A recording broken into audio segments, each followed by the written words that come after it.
हिरण्यकश्यप की तपस्या सफल हो गई बच्चे की कृपा से।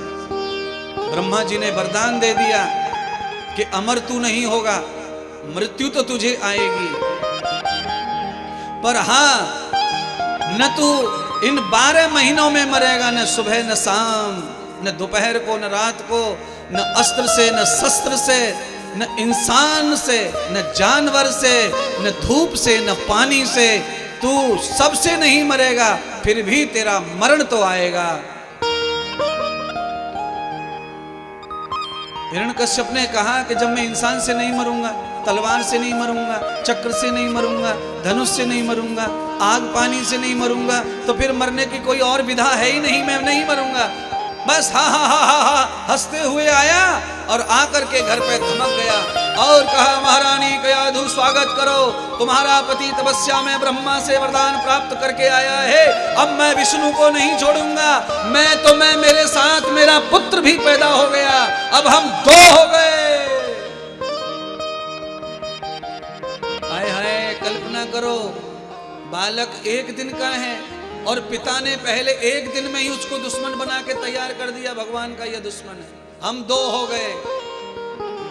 इसका तात्पर्य समझ लो, तात्पर्य यह है कि छोटे बच्चों को कभी भी किसी भी दुश्मन और लड़ाई के बारे में बताने की कोई जरूरत नहीं है।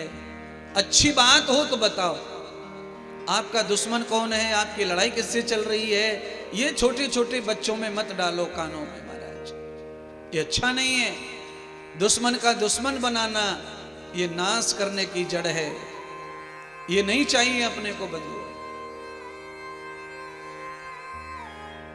क्या चाहिए अपने को? प्रेमी बनकर प्रेम से ईश्वर के गुण गाया कर, मन मंदिर में गाफिल होकर झाड़ू रोज लगाया कर,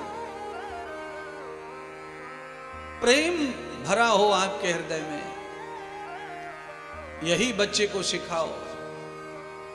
प्रेम काम आएगा, जहां जाओगे वहां लड़ाई काम नहीं आएगी। सब जगह प्रेम सब जगह काम आता है।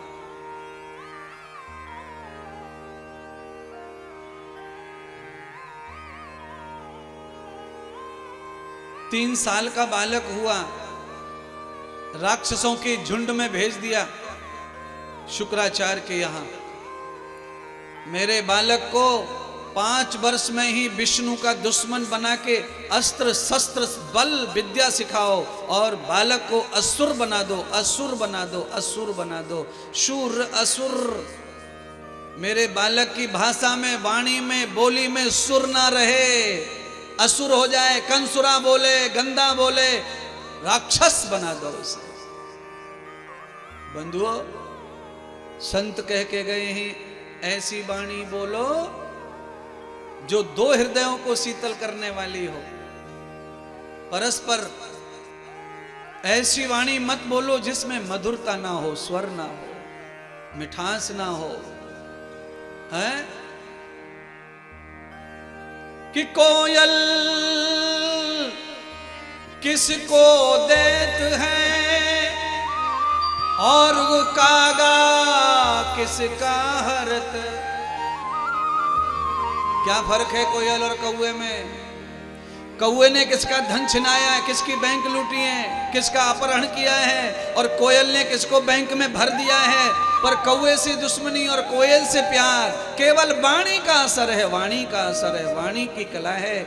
आज पांडाल में जो महफिल जमी है ये वाणी का प्रभाव है, वाणी का। ये कौवा बोलने लग जाए तो सब भाग जाएंगे, कौन बैठेगा काऊ काऊ सुनने के लिए।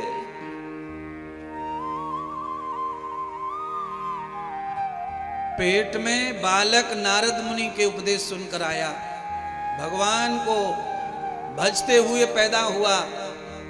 इसीलिए शुक्राचार्य के पुत्र संड और मर्क दोनों ने प्रयास किया साल भर तक प्रहलाद को पढ़ाने का, बिगाड़ने का, राक्षस बनाने का, विष्णु के बारे में बरगलाने का, भटकाने का, विरोध करने का, पर बालक पे नारद का असर चढ़ा हुआ था, इसलिए शुक्राचार्य का असर नहीं चढ़ा।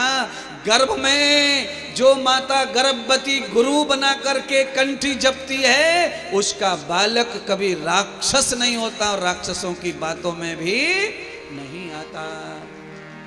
इसलिए गर्भवती महिला को निरंतर गुरु भक्ति करनी चाहिए, मंत्र जाप करना चाहिए।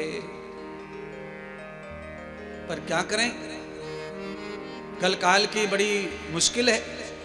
ऐसा काल आ गया है कि गर्भ होते ही doctor doctor doctor doctor doctor doctor doctor doctor doctor doctor doctor doctor. मैं जितना स्पीड में कह रहा हूं इससे भी ज्यादा चक्कर लगाती है महिला।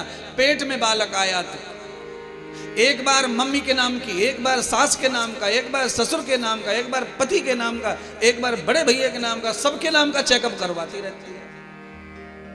क्यों भाई? विज्ञान का सहारा लो, विज्ञान का सपोर्ट लो, पर विज्ञान के सहारे के साथ साथ अपनी दादी नानी का भी इतिहास पढ़ो।